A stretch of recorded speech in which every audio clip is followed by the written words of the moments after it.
Assalamu alaikum, урматтуу YouTube көрүүчүлөр, Универсал базары YouTube каналыбыздын катталуучулары.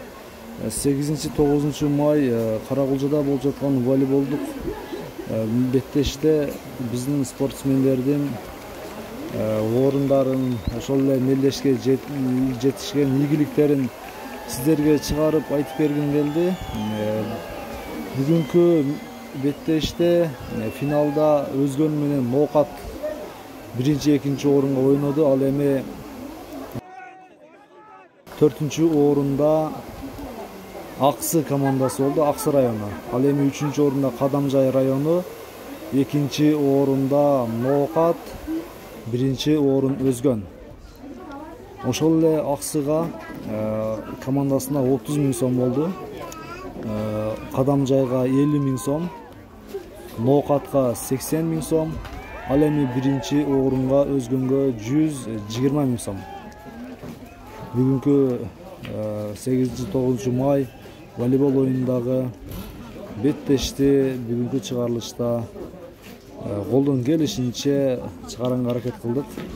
Сиздер менен Универсал базары YouTube каналы болду.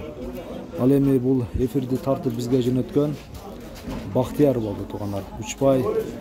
Үчбайдын депутаты Бактиярбек. Тийбегилечи Уларбек. Мына колонкаларга тийбей отуруп туруңуздар. Арген топ тоюнга ошотат. Өзгөн Ноокат командалары.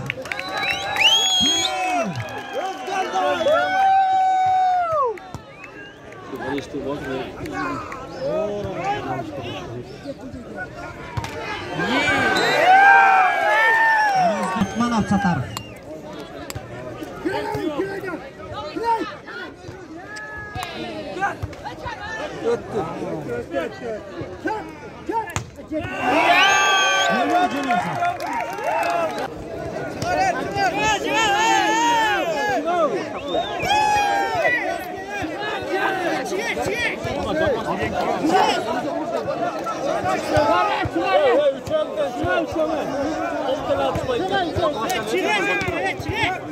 Милиция!